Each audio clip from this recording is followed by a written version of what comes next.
निर्वाचनको मत परिणाम धमाधम सार्वजनिक भइरहँदा जनताको आँगनको सरकार भनिने स्थानीय सरकारका लागि नवनिर्वाचित जनप्रतिनिधिका अगाडि चुनौती पनि उत्तिकै छन्।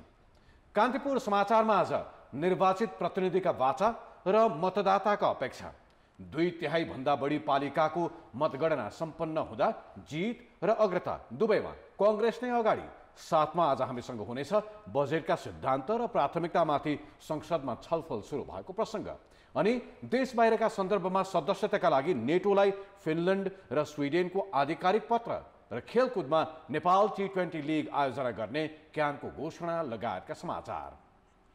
नमस्कार, अब मुख्य समाचार। 2/3 भन्दा बढी पालिकाको मतगणना सकियो। 222 स्थानमा जितेको कांग्रेस जारी गणनामा पनि अगाडि। एमाले 144 र माओवादी केन्द्र 96 स्थानमा विजयी। नवनिर्वाचित जनप्रतिनिधि सामु जितको उत्साहसँगै चुनौतीका चाङ। मतदाता भन्छन् स्वास्थ्य, शिक्षा र रोजगारी सहित सुशासन मुख्य प्राथमिकता।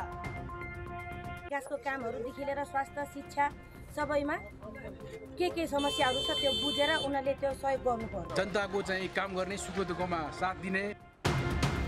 नयाँ बजेटका सिद्धान्त र प्राथमिकतामाथि संसदमा छलफल सुरु। कृषि र पूर्वाधार विकासमा सरकारको जोड, निम्न वर्गलाई समेट्न नसकेको प्रतिपक्षीको आरोप। सैन्य गठबन्धन नेटोमा सामेल हुन फिनल्यान्ड र स्विडेनको आवेदन।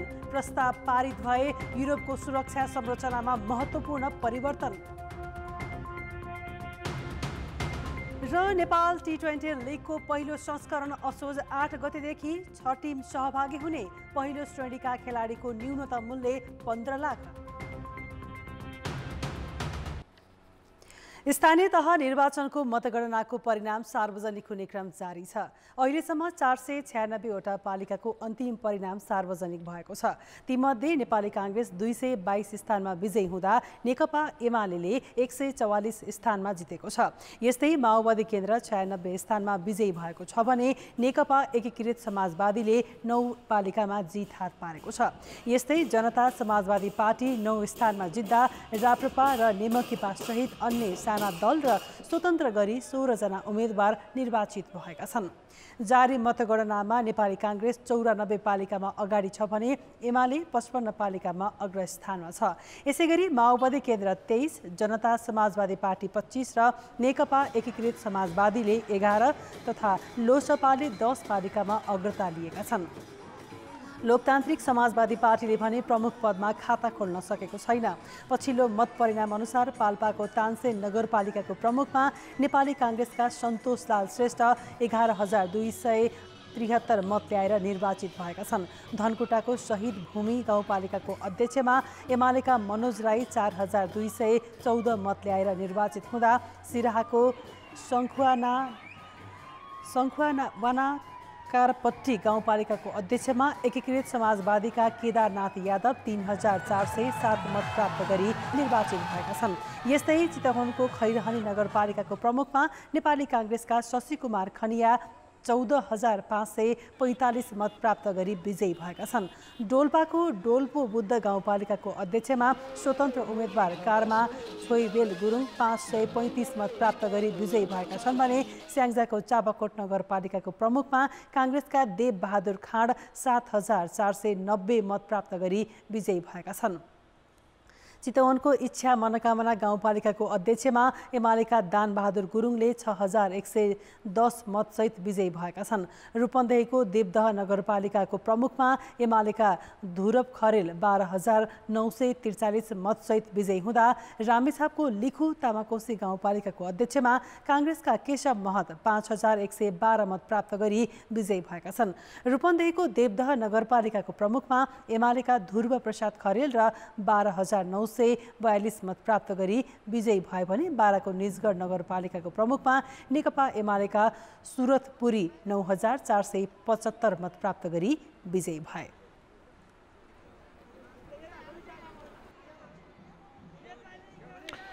मुलुकका 6वटा महानगरपालिकाहरूमा मतगणना जारी छ।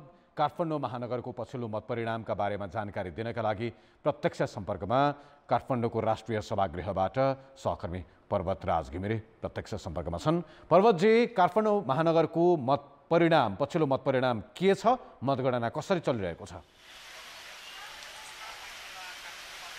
रूपेशजी, पछिल्लो प्राप्त जानकारी अनुसार काठमाडौँ महानगरपालिकामा जारी मतगणना 47,004 मत चाहिँ सम्पन्न भएको छ। मतगणना 47,004 चाहिँ गणना भइसकेको छ, जसमा प्रमुखमा बालेन शाह जो स्वतन्त्र उम्मेदवार छन् उनले 18,237 मत प्राप्त गरेका छन्। त्यसैगरी केशव स्थापितले 9,517 मत प्राप्त गरेका छन् भने सृजना सिंह जो नेपाली काङ्ग्रेस गठबन्धनबाट चाहिँ उम्मेदवार छिन् प्रमुखमा उनले 8,537 मत प्राप्त गरेकी छिन्। त्यसैगरी उपप्रमुखमा रूपेशजी सुनिता डोङ्गोलले 17,526 मत प्राप्त गरेकी छिन् भने रामेश्वर श्रेष्ठले 5,221 मत प्राप्त गरेका छन्।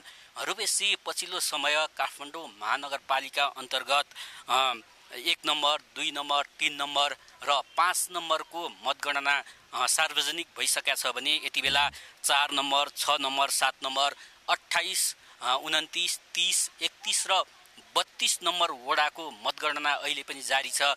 काठमाडौँ महानगरपालिकाभित्रका 32 वडामध्ये अझै 20 वटा वडाको चाहिँ मतगणना नै सुरु भएको छैन रूपेशजी। 20 वटा वडाको मतगणना सुरु हुँदा ती वडाहरूको आउने मतले अहिले भइरहेको अग्रता, जस्तो अहिले बालेन्द्र शाहको अग्रता छ, केशव स्थापित र सृजना श्रेष्ठले पछ्याइरहेका छन्, यो समीकरणमा बदलाव आउने सम्भावना का बारेमा मतदाता वा कार्यकर्ताहरू के भन्छन्? रूपेशजी, पक्कै पनि काठमाडौँ महानगरपालिका अन्तर्गत जति अहिले 4 वटा वडाको मतगणना सम्पन्न भइसकेको छ भने 8 वटा वडामा अहिले मतगणना जारी छ। यी सबै वडाहरूमा सुरुदेखि नै स्वतन्त्र उम्मेदवार बालेन शाहले आफ्नो अग्रतालाई कायम राखेका छन्। अहिले पनि स्वतन्त्र उम्मेदवार शाहले निकटतम प्रतिद्वन्दी केशव स्थापितलाई झन्नै दोब्बर मतले आफ्नो अग्रतालाई कायम राखेका छन्। काठमाडौँ महानगरपालिका भित्रका कतिपय वडाहरू, खास गरेर केशव स्थापित जो प्रमुखका उम्मेदवार हुनुहुन्छ उहाँको वडामा पनि 28 नम्बर वडामा पनि स्वतन्त्र उम्मेदवार बालेन शाहले थोरै मतको मात्रै अन्तरले पछ्याइरहेका छन् केशव स्थापितलाई। उहाँ 500 मत काठमाडौँ महानगरपालिकाभित्रको 28 नम्बरको मतगणना गर्दाखेरि 500 मतगणना गर्दा स्थापितले 136 मत प्राप्त गरेका छन् भने स्वतन्त्र उम्मेदवार बालेन ले 128 मत प्राप्त गरेका छन्। त्यसैगरी सृजनाले सोही वडामा 100 मत प्राप्त गरेका छन्।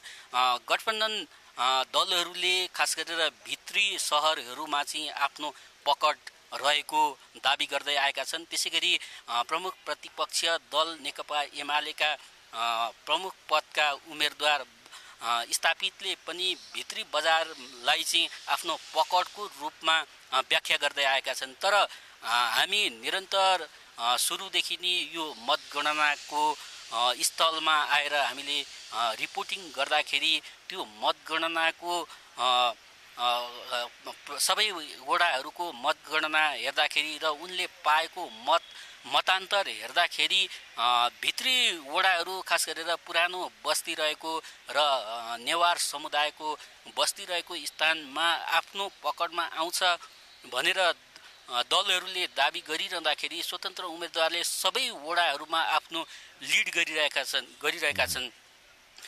10 वटा 12 वटा वडाको 4 वटाको मत सम्पन्न हुँदा र अरू 8 वटा वडाको मतगणना जारी रहँदा यी सबै वडामा स्वतन्त्र उम्मेदवार बालेनले आफ्नो अग्रता कायम राखेका छन्। तर दलहरूले भित्री बजारमा भित्री सहरहरूमा चाहिँ आफ्नो पकड राम्रो रहेको व्याख्या गरिरहँदा ती वडामा पनि उनीहरूले नै लिड गर्छन् भन्ने पर्याप्त आधार चाहिँ अहिले हामीले देखेका छैनौँ। किन भन्दाखेरि पनि राजनीतिक दलहरूभन्दा स्वतन्त्र रूपमा छुट्टै उम्मेदवारी दिएका बालेन शाहको सबै वडाहरूमा त्यति नै क्रेज देखिएको छ। खास गरेर काङ्ग्रेसका कार्यकर्ताहरूले पनि त्यसै गरी स्वतन्त्र उम्मेदवार शाहलाई मतदान गरेका छन्। एमालेका कार्यकर्ताहरूले पनि शाहलाई मतदान गरेका छन्।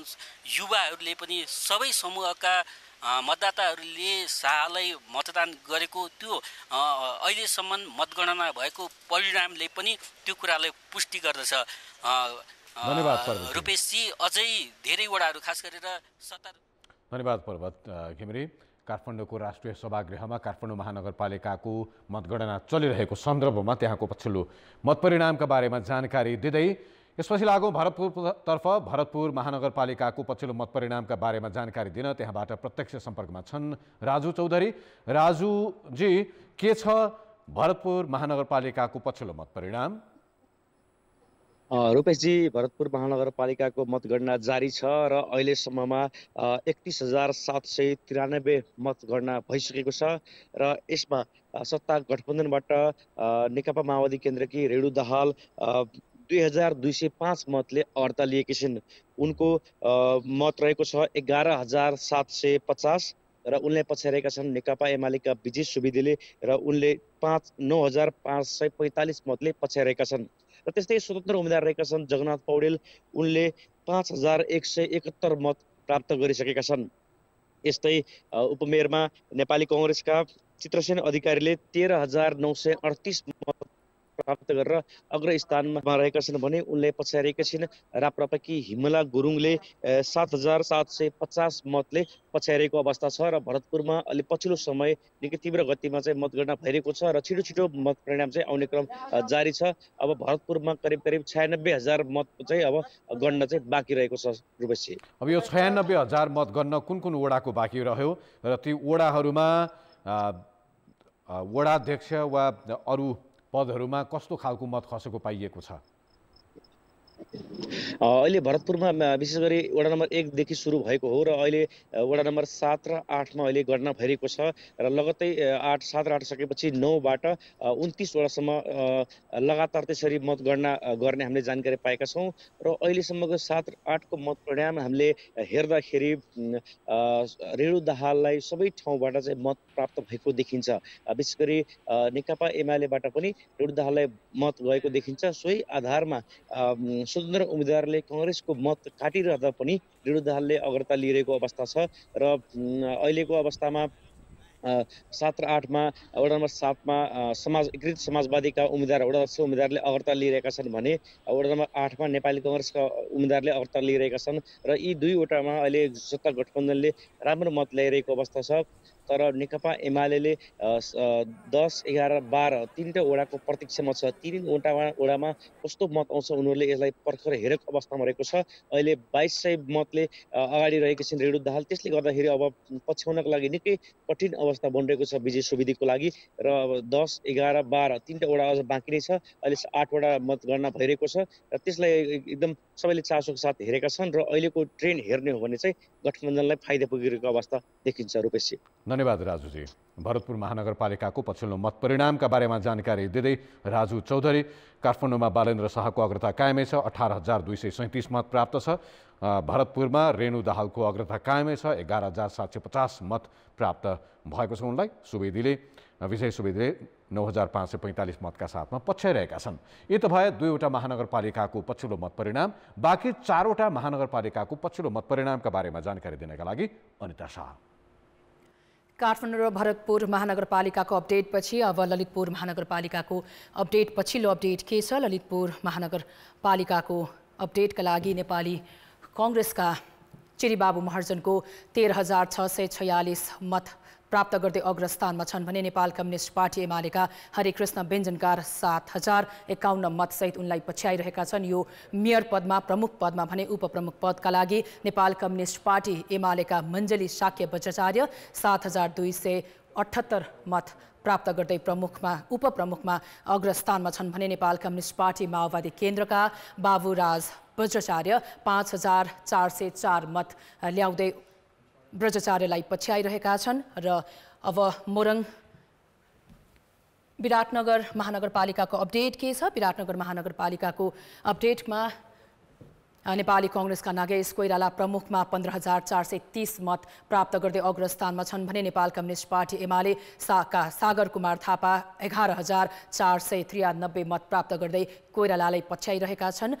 नागेश कोइराला यो प्रमुखमा अग्रस्थानमा छन् भने उपप्रमुखमा नेपाल कम्युनिस्ट पार्टी एमालेका तर्फबाट शिल्पा कार्की 13,179 मत प्राप्त गर्दै उपप्रमुखमा अग्रस्थानमा छिन् भने जनता समाजवादी पार्टी नेपालका अमरेन्द्र यादव 7,946 मत प्राप्त गर्दै उनलाई पछ्याइरहेका छन्। अब पर्सातर्फ लागौं। पर्साको वीरगञ्ज महानगरपालिकामा के छ पछिल्लो अपडेट? वीरगञ्ज महानगरपालिकामा जनता समाजवादी पार्टी नेपालका राजेशमान सिंहले 12,818 मत प्राप्त गर्दै अग्रस्थानमा छन् भने नेपाल कम्युनिस्ट पार्टी एमालेका विजय कुमार सरावगी 6,385 मत प्राप्त गर्दै उनलाई पछ्याइरहेका छन् र उपप्रमुखमा नेपाली कांग्रेसका इम्तियाज आलमले 8,972 मत प्राप्त गर्दै अग्रस्थानमा छन् भने लोकतान्त्रिक समाजवादी पार्टी नेपालका पुरुषोत्तम लाल झा 1,766 मत प्राप्त गर्दै उनलाई पछ्याइरहेका छन् उपप्रमुखमा। अब पोखरा महानगरपालिकाको कुरा गरौँ। पोखरा महानगरपालिकाको कुरा गर्नुपर्दा हामी कास्कीतर्फ लागौँ। कास्कीमा जाँदाखेरि पोखरा महानगरपालिकाको अपडेट हामी हेरौँ। पोखरा महानगरपालिकामा प्रमुखमा नेपाल कम्युनिस्ट पार्टी एकीकृत समाजवादीका धनराज आचार्यले 17,242 मत प्राप्त गरेका छन् भने नेपाल कम्युनिस्ट पार्टी एमालेका कृष्णबहादुर थापाले 15,210 मत प्राप्त गर्दै आचार्यलाई पछ्याइरहेका छन् र उपप्रमुखमा नेपाली कांग्रेसका कोपिला राणा भाट 17,443 मत प्राप्त गर्दै अग्रस्थानमा छिन् भने नेपाल कम्युनिस्ट पार्टी एमालेका मञ्जुदेवी गुरुङ 17,341 मत प्राप्त गर्दै राणा भाटलाई पछ्याइरहेकी छिन्। यी थिए 4 महानगरपालिकाको पछिल्लो अपडेट। अब बाँकी श्रद्धाबाट। बाँकी समाचार। 11वटै उपमहानगरपालिकाहरूको मतगणना जारी छ। 2074 सालमा 7वटा उपमहानगर जितेको एमालेलाई यो निर्वाचन भने कठिन देखिएको छ। जारी मतगणनामा एमाले 3वटा उपमहानगरमा मात्र अग्रता बनाएको छ। नेपाली कांग्रेसले 3वटामा अग्रता बनाउँदा माओवादी केन्द्र र एकीकृत समाजवादी एक उपमहानगरमा अगाडि छन्। 3वटामा भने स्वतन्त्र उम्मेदवारले अग्रता कायम राखेका छन्।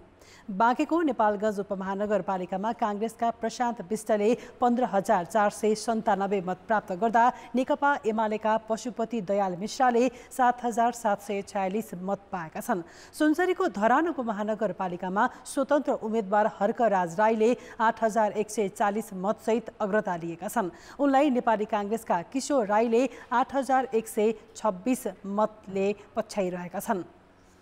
सुनसरीकै इटहरी उपमहानगरपालिकामा कांग्रेसका हेमकर्ण पौडेलले 25,407 मत ल्याएका छन् भने एमालेका हेमकर्ण पौडेलले 15,407 मत ल्याएका छन् भने एमालेका यामकुमार चुङबाङले 12,868 मतसहित दोस्रो स्थानमा छन्।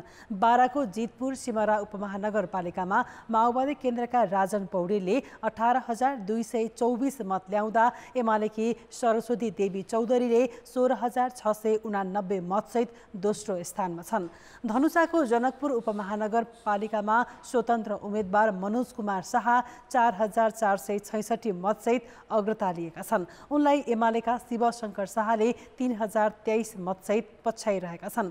मकवानपुरको हेटौडा उपमहानगरपालिकामा एकीकृत समाजवादीका मीना कुमारी लामा 13,698 मतका साथ अगाडि आएका छन्। राष्ट्रिय प्रजातन्त्र पार्टीका दीपक बहादुर सिंहले 13,062 मत ल्याएका छन् भने एमालेका अनन्त पौडेलको 12,601 मत रहेको छ। यसैगरी बाराको कलैया उपमहानगरपालिकामा एमालेका विनोद प्रसाद शाहले 13,321 र कांग्रेसका राजेश राय यादवले 8,659 मत पाएका छन्। दाङको घोराई उपमहानगरमा नेकपा एमालेका नरुलाल चौधरीले 32,312 मत पाएका छन्। माओवादी केन्द्रका हेमराज शर्माले 26,182 मत ल्याएका छन्। उता रूपन्देहीको बुटवल उपमहानगरपालिकामा कांग्रेसका खेलराज पाण्डेले 15,589 92 मत ल्याउँदा एमालेका बाबुराम भट्टराईले 10,576 मत पाएका छन्। कैलालीको धनगढी उपमहानगरपालिकामा स्वतन्त्र उम्मेद्वार गोपाल हमाल अघि रहेका छन्। उनले 12,304 मत ल्याउँदा काङ्ग्रेसका नृपबहादुर बडले 5,892 मतसहित पछ्याएका छन्। उता दाङको तुलसीपुर उपमहानगरपालिकामा नेकपा एमालेका टीकाराम खड्काले 850 मत प्राप्त गरेका छन्। नेपाली काङ्ग्रेसका गेहेन्द्र गिरीले 826 मत प्राप्त गरेका छन्। ब्रेकपछि पुनः स्वागत छ। मत परिणाम आउन अब करिब 1/3 स्थानीय तहको मात्रै बाँकी छ। 6 महानगरसहित 11 उपमहानगर र केही अरू पालिकाको प्राप्त मतको अवस्था झन रोचक देखिँदैछ। परिणाम हेर्दा यसपटकको निर्वाचनबाट नेपाली काङ्ग्रेस पहिलो र दोस्रोमा एमाले रहने पक्का भएको छ।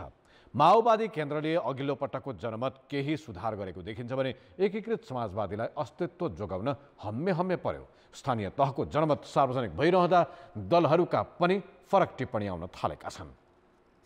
सबै स्थानीय तहको मत परिणाम सार्वजनिक नहुँदै दलहरू कुन कुन हैसियतमा रहने भन्ने करिब पक्का भइसकेको छ। पहिलो शक्ति एमाले दोस्रो र काङ्ग्रेस पहिलोमा उक्लिएका छन्। पार्टी विभाजनको कुनै असर नपुग्ने बताउँदै आएको एमालेमा निर्वाचन परिणामले प्रभाव पारेको छ। शक्तिको दुरुपयोग, धाँधली र पार्टी भित्रैबाट अन्तर्घातलाई हारको मुख्य कारण देखेको एमाले उम्मेद्वार छनौटमा पनि त्रुटि भएको स्वीकारेको छ। अलिकति त विभाजनको पीडा पनि हो, अलिकति आन्तरिक रूपमा व्यवस्थापनमा देखिएका चुनौतीहरू पनि भए, अलिकति आम रूपमा राजनीतिमै देखिएका कतिपय विसङ्गत पक्षहरूले पनि यसमा काम गरेका छन्। कुनै न कुनै रूपमा त्यो रोग सबै पार्टीमा देखा परेको छ र अलिकति चाहिँ अब अरूको असर, अरूको कारणले राज्य सत्ताको दुरुपयोग आदि इत्यादि कारणले पनि भएको छ। यो निर्वाचनमा गठबन्धन दलमध्ये सबैभन्दा फाइदा नेपाली काङ्ग्रेसलाई भएको छ। कम्युनिस्टभित्रको टुटफुटको फाइदा त रह्यो नै, उनीहरूलाई सहयात्री बनाएर काङ्ग्रेसले झन लाभ लियो। स्थानीय तहको निर्वाचनको मत परिणाम प्राप्त भइसकेपछि केही ठाउँहरूमा सन्तुष्टि हुन्छ होला, केही ठाउँमा असन्तुष्टि देखा पर्छ। ती सन्तुष्टि र असन्तुष्टिको बिचमा समायोजन गर्ने र समन्वय गर्ने काम नेतृत्वको र यसलाई व्यवस्थित गर्दै आगामी निर्वाचनसम्म गठबन्धन जान्छ। माओवादी केन्द्रको पक्षमा पनि जनमत देखिएको छ। कमजोर हुने आकलन गरिएको माओवादीले पनि गठबन्धनबाट लाभ नै पायो। माओवादी केन्द्रले आफूलाई स्पष्ट रूपमा तेस्रो शक्तिको रूपमा उभ्याएको छ। हाम्रो जुन गठबन्धन बन्यो, गठबन्धनको बारेमा हामी निर्वाचन भइसकेपछि समग्र रूपमा यसको चाहिँ राम्रो पक्ष, यसको नराम्रो पक्षको बारेमा अलिकति गठबन्धनभित्रै हामी छलफल गर्छौँ र त्यसपछि हाम्रो पार्टीभित्र पनि यसको चाहिँ समीक्षा र मूल्याङ्कन गर्छौँ। समग्र मूल्याङ्कन गर्ने बेला अहिले भएको छैन। समग्र मत गठबन्धन दलहरूका पक्षमा देखिए पनि सबै दल भने सन्तुष्ट छैनन्।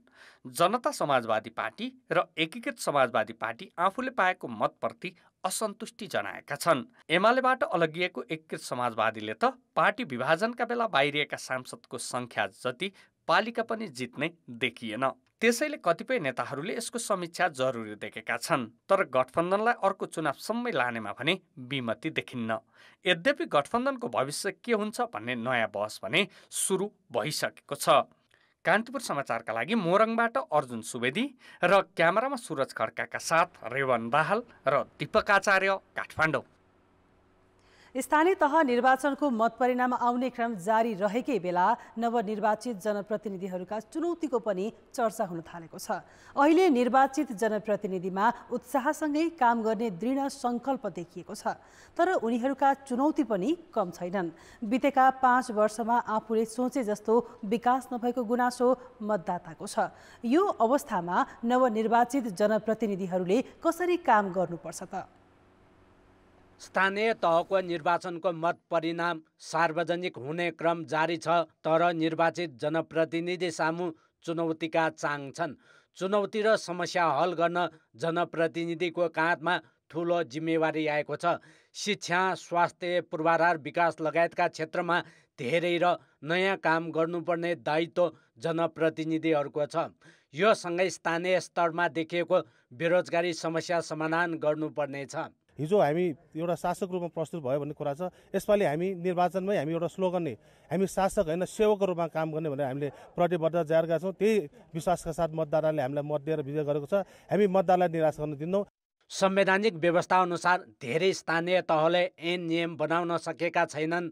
यो नै अबका जनप्रतिनिधिको सबैभन्दा ठुलो चुनौती हो। स्थानीय तहलाई सबल बनाउन अद्यावधिक योजना र योजना बैंक बनाई अघि बढ्नुपर्ने तत्काल आवश्यकता छ। उत्पादन र उपभोक्ता बीचको सम्बन्ध सुदृढ बनाई बढ्दो मूल्यवृद्धि नियन्त्रण गर्न समेत स्थानीय सरकारले नियमनलाई प्रभावकारी बनाउन आवश्यक छ। जतिखेर जे मूल्य हो त्यो योजना चाहिँ निर्णय गरेर सञ्चालन गर्ने स्थानीय सरकारले गर्नु हुँदैन। हिजो धेरै स्थानीय सरकारहरूले त्यो काम गरे। ती कुराहरू बन्द गर्नुपर्छ र योजना बैंक बनाउनुपर्छ र मध्यावधि खर्च संरचना तयार गरेर काम गर्नुपर्छ भनेर चाहिँ उनीहरूलाई कानुनी व्यवस्था छ। हिजोको स्थानीय सरकारले मध्यावधि खर्च संरचना गरेर खर्च गरेको कुरा चाहिँ साह्रै कम थियो। अब चाहिँ नि सबै स्थानीय सरकारहरू त्यतातिर लाग्नुपर्छ। अर्को अहिले हाम्रो देशको ठुलो एउटा समस्या भनेको चाहिँ अब रोजगार सृजना गर्ने कुराहरू हो। आर्थिक उत्पादनसँग चाहिँ जनतालाई चाहिँ नागरिकलाई जोड्ने कुराहरू हो। रोजगारीको अवसर नहुँदा गाउँमा युवाको उपस्थिति न्यून हुँदै गएको छ। तर पनि युवाको समुचित विकास आर्थिक सामाजिक क्षेत्रलाई स्थानीय सरकारले ध्यान दिन सकेको छैन। स्वदेशमा रोजगारीको अवसर नहुँदा धेरै युवा कामको सिलसिलामा विदेशिन बाध्य छन्। नवनिर्वाचित जनप्रतिनिधि माझ स्तरयुक्त र प्राविधिक शिक्षा रोजगारीका अवसर सृजना गर्न मात्र होइन, युवा सशक्तिकरण उद्यमशीलता विकास जस्ता कामलाई तीव्र बनाउन चुनौती छन्। काम गरेर जनताको मुहारमा खुसी ल्याउनुपर्छ अनि जनताको मन जित्नुपर्छ भन्ने कुरा चाहिँ मलाई लागेको छ। त्यही कारणले अब हामी त्यो ठाउँमा जाँदै गर्दा सबै जनतालाई त्यो समान अनुभूति चाहिँ दिलाउने म प्रतिबद्ध गर्न चाहन्छु। नागरिकका अपेक्षा धेरै छन्। सबै अपेक्षा सम्बोधन गर्न सक्ने अवस्था नभए पनि आफूसँग भएको स्रोत साधनको सही व्यवस्थापन गरी नागरिकलाई सन्तुष्ट पारेर स्थानीय सरकारप्रतिको विश्वास बढाउनु नै नवनिर्वाचित जनप्रतिनिधिका लागि चुनौती हो। कान्तिपुर समाचारका लागि गोर्खाबाट भीमलाल श्रेष्ठ र क्यामेरामा रूपक कोइरालाका साथ नारायण किलम्बु, काठमाडौँ। अब जनताको आवाज आज हामीले 7 प्रदेशमा सोधेका छौँ। नयाँ जनप्रतिनिधिले आफ्नो कार्यकाल कसरी सुरुवात गरून् भन्ने चाहनुहुन्छ? जनताको आवाज स्वास्थ्यमा अब बाटोमा एकदम हजुर उहाँहरूले ध्यान दिनु पर्यो। विद्यालयमा शैक्षिक सुधारदेखि लिएर पठन पाठनमा एकरूपता गर्न पहल गरिदिनुपर्छ। खानेपानीको समस्या छ। आएको रकम हिँड्ना नगरिदियोस्। छलफल गरेर अनि प्लानिङ गर्यो भने मेरो विचारमा अनि बल्ल राम्रो हुन्छ। जे चाहना गरेर उहाँहरू माथि जानुभयो त्यही नै गर्नु होला भन्ने आशा छ। जनकपुर स्वच्छ र सफा होस्। पक्ष विपक्ष नहेरिकन स्वतन्त्र रूपमा काम गर्ने खाली हुनुपर्छ। जनताको चाहिँ काम गर्ने सुख दुःखमा साथ दिने, मतको कदर गर्न सक्नुपर्छ। विकासको कामहरूदेखि लिएर स्वास्थ्य शिक्षा सबैमा स्कुलमा धेर थोर पैसा तिरेका छन्, त्यो निशुल्क हुनु पर्यो। सरकारी खेतीदेखि लिएर बाली उब्जनी गरेर चाहिँ हाम्रो नगरपालिकाको चाहिँ विकास अगाडि बढाओस्। कृषि क्षेत्रमा ध्यान जाओस्। नाला र रोड चाहियो, अब जनताको नि सुरक्षा चाहियो। पूर्वाधार र शिक्षाको लागि बढी ध्यान दिनुपर्छ। युवाहरूको लागि रोजगारको व्यवस्था र न्याय भिजनका साथ अगाडि बढ्नु पर्दछ। सबै पक्ष, सबै क्षेत्र, सबै वातावरण मिलाएर अगाडि बढ्न उहाँहरूलाई आग्रह गर्दछ। पालिकाको आवश्यकता के हो भन्ने कुरा बुझेर मात्रै बजेट व्यवस्थापन गरेर अगाडि बढ्यो भने राम्रो। पार्टीभन्दा माथि उठेर एउटा सरकारको रूपमा सबैसँग समान व्यवहार गर्नु पर्यो। बाल विवाह अनि मानसिक स्वास्थ्यका बारेमा चाहिँ अलिकति ध्यान दिनुहुन्छ कि भन्ने चाहिँ आशा लागेको छ। आफ्नो सम्पत्ति जनताहरू सामु सार्वजनिक गरौँ भन्न चाहन्छु। स्वास्थ्य, शिक्षा र सञ्चार माध्यमको व्यवस्थालाई सुदृढ गरेर लैजानु भयो भने उहाँहरूले एकदमै राम्रो हुनेछ। अर्थ र विकास। संघीय संसदको प्रतिनिधि सभामा बजेट पूर्वको छलफल सुरु भएको छ। योजना आयोगले 17 खर्ब 45 अर्बको सिलिङ दिएको छ। जेठ 15 गते प्रस्तुत गरिने बजेटमा समावेश गर्नुपर्ने विषयमा सुझाव लिन आजबाट छलफल भएको हो।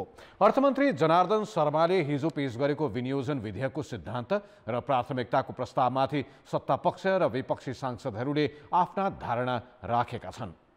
विपक्षी दलका सांसदहरूले अर्थमन्त्री शर्माले प्रस्तुत गरेको बजेटको सिद्धान्त र प्राथमिकताले निम्न वर्गलाई छुन नसकेको बताए। उनीहरूले मुलुकको अर्थतन्त्रको विकास र रोजगारीका विषयलाई समेट्न नसकेको आरोप समेत लगाए। जुन वर्गहरूको बिचमा विभेद छ त्यो विभेदहरूलाई कम गर्दै, खास गरिकन तल्लो वर्गलाई राज्यले संरक्षण गर्दै, मध्यम वर्गलाई उत्साहित गर्दै र माथिल्लो वर्गलाई एउटा समाज र राज्यप्रति उत्तरदायी बनाउँदै हाम्रा यी वर्गीय विभेदहरूलाई हटाउनु पर्नेछ, सामाजिक विभेदहरूलाई हटाउनु पर्नेछ र त्यो वर्गीय र सामाजिक विभेदहरूलाई कम गर्दै मुलुकमा एउटा सामाजिक न्यायसहितको। सत्तारूढ दलका सांसदले पनि अर्थमन्त्रीलाई बजेटमा समावेश गर्ने केही विषयमा सुझाव दिएका छन्। उनीहरूले संविधानका साझा दस्तावेजलाई आधार बनाएर बजेट बनाउनुपर्ने बताए। यस्तै कृषिलाई आधुनिकीकरण गर्ने कार्यक्रम समेत समावेश गर्नुपर्ने उनीहरूको भनाइ छ। अब जनमतको अन्तिम परिणाम। जनमतमा हिजो हामीले सोधेका थियौं, काठमाडौँ उपत्यकाको फोहोर व्यवस्थापन किन सहज नभएको होला? ए, दिगो ल्यान्डफिल साइट नभएर, बी, इच्छा शक्तिको अभाव र सी, राजनीतिक एजेन्डा। जनमतको अन्तिम परिणाम यस्तो छ। ए, दिगो ल्यान्डफिल साइट नभएर मा 9%, बी, इच्छा शक्तिको अभावमा 52% र सी, राजनीतिक एजेन्डामा 39% मत प्राप्त भएको छ।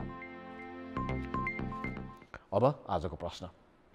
जनमत आगामी बजेटको पहिलो प्राथमिकता के हुनुपर्छ? ए, उत्पादन वृद्धि, बी, रोजगारी सृजना र सी, सामाजिक सुरक्षा। जनमतको अन्तिम परिणाम भोलि साँझ 8 बजेको कान्तिपुर समाचारमा प्रसारण गर्नेछौँ। कृपया NEWS news space A, B वा C टाइप गरी 34001 मा SMS गरी आफ्नो मत व्यक्त गर्नुहोला। खेलकुद समाचार। नमस्कार, कान्तिपुर खेलकुद समाचारमा स्वागत छ। नेपाल T20 लिगको पहिलो संस्करण आगामी असोज 8 गतेदेखि कार्तिक 5 गतेसम्म हुने भएको छ। नेपाल क्रिकेट सङ्घ क्यानले आज काठमाडौँमा कार्यक्रम गर्दै फ्रेन्चाइज लिगको मिति घोषणा गरेको हो। 26 दिनसम्म आयोजना हुने प्रतियोगितामा विभिन्न सहरका 6 टिमले सहभागिता जनाउनेछन्। राउन्ड रोबिन लिगका आधारमा हुने प्रतियोगिताका सबै खेल कीर्तिपुर स्थित TU मैदानमा हुनेछन्। प्रतियोगितामा भारतीय कम्पनी 73 स्पोर्ट्सको साझेदारी रहनेछ। क्यान र 73 स्पोर्ट्स बीच 8 वर्षका लागि सम्झौता भएको हो, जसअनुसार क्यानले वर्षमा 4 करोड 12 लाख 50 हजार गरी 8 वर्षमा 33 करोड पाउनेछ। नेपाली कम्पनीहरूसँग पनि अनअफिसियली कुरा गर्दाखेरि, किनभने आर्थिक रूपले कोही पनि सक्षम हुनु भएन, त्यस्तो तयारी अवस्थामा देखिनु भएन र आधिकारिक रूपमा कसैले पनि म 42 करोड या 1 करोड पनि वार्षिक दिन्छु या 2 करोडै वार्षिक दिन्छु भनेर कसैले नेपाल क्रिकेट सङ्घमा त्यस्तो खालको प्रपोजल पनि आएन। कुनै खालको म्युचुअल अन्डरस्ट्यान्डिङ डिस्कस पनि भएन।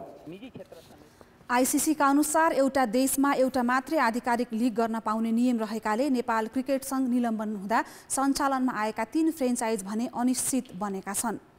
नेपाल T20 लिगका लागि खेलाडी अक्सनबाट छानिनेछन्। ए श्रेणीका खेलाडीको न्यूनतम मूल्य 15 लाख रहनेछ, बी श्रेणीको 10 लाख र सी श्रेणीमा रहेका खेलाडीको 5 लाख न्यूनतम मूल्य रहनेछ। फुटबलका मुख्य प्रशिक्षक अब्दुल्ला अलमुताइरी र 10 खेलाडी बीचको विवाद समाधानका लागि गठित छानबिन समितिले अखिल नेपाल फुटबल सङ्घ एन्फालाई प्रतिवेदन बुझाएको छ। एन्फाले प्रतिवेदन अध्ययनपछि 7 दिनभित्र आवश्यक प्रक्रिया अघि बढाउने भएको छ। पूर्व राष्ट्रिय खेलाडी तथा सेनाका पूर्व उपरथी भिक्टर राणा संयोजक, राष्ट्रिय तथा अन्तर्राष्ट्रिय खेलाडी सङ्घका उपाध्यक्ष दीपक थापा र पूर्व फुटबल खेलाडी विदुर विष्ट सदस्य रहेको समितिले आज एन्फा महासचिव इन्द्रमान तुलाधरलाई प्रतिवेदन बुझाएको हो। 28 पृष्ठ लामो प्रतिवेदनमा खेलाडी र प्रशिक्षक बीच भएका विवाद र त्यसका कारण बुदागत रूपमा उल्लेख गरिएको समितिले जनाएको छ। खेलाडीले के गर्नुपर्छ, प्रशिक्षकले के गर्नुपर्छ, व्यवस्थापकले के गर्नुपर्छ, आन्फाले के गर्नुपर्छ भनेर हामीले विभिन्न चाहिँ सुझावहरू हामीले आन्फालाई अब म ह्यान्डओभर गर्छु र हाम्रो म्यान्डेट चाहिँ त्यो बनाएर दिनु भन्ने मात्रै छ। त्यस कारणले अब त्यसमा भएको भित्री कुराहरू तर हामीले त्यहाँ नोटमा लेखेका छौँ। एन्फाले 7 दिनभित्र प्रतिवेदन कार्यान्वयनमा लाने समितिको विश्वास छ। प्रशिक्षक अलमुताइरीको व्यवहारमा असन्तुष्टि जनाउँदै 10 खेलाडीले एसिया कप छनौटको बन्द प्रशिक्षण छाडेका थिए। विश्वकप लिग 2 अन्तर्गत अमेरिका भ्रमण गर्ने नेपाली राष्ट्रिय क्रिकेट टिमको घोषणा भएको छ। मुख्य प्रशिक्षक पुबुदु दशानायकेले आज साँझ 3 नयाँ खेलाडी समेट्दै 15 सदस्यीय टोलीको नाम सार्वजनिक गरेका हुन्। किशोर महतो, आदिल अन्सारी र सुनिल धमला पहिलो पटक एक दिवसीय अन्तर्राष्ट्रिय खेल्ने राष्ट्रिय टोलीमा समावेश भएका छन्। सन्दीप लामिछानेको कप्तानीमा रहेको टोलीमा अन्य खेलाडीमा आसिफ शेख, कुशल भुर्तेल, रोहित पौडेल, दिपेन्द्र सिंह ऐरी, विनोद भण्डारी र आरिफ शेख छन्। यस्तै करण केसी, देव खनाल, सोमपाल कामी, विक्रम सोब र सागर ढकाल पनि अन्तिम टोलीमा परेका छन्। त्रिकोणात्मक सिरिजमा नेपाल अमेरिका सहित ओमान सहभागी छ। नेपालले पहिलो खेल जेठ 26 गते ओमानसँग खेल्नेछ। घरेलु टोली अमेरिकासँग 26 गते खेल्नेछ। ओमानसँगको दोस्रो खेल जेठ 31 र अमेरिकासँग असार 1 मा खेल्ने तालिका छ। जेठ लिग 2 मा नेपालले अहिलेसम्म 12 खेल खेल्दा 6 मा जित हात पारेको छ। लिग 2 मा 7 टोली सहभागी छन्। शीर्ष 3 टिमले एक दिवसीय विश्वकप ग्लोबल छनौट खेल्ने अवसर पाउनेछ भने पुछारका 4 टोलीले प्लेअफ खेल्नेछ। खेलकुद समाचार अहिलेलाई यति नै। कान्तिपुर समाचार अहिलेलाई सकियो। कान्तिपुर टेलिभिजन हेर्दै गर्नुहोला। यसपछि कार्यक्रम टफ टक हेर्न सक्नुहुनेछ।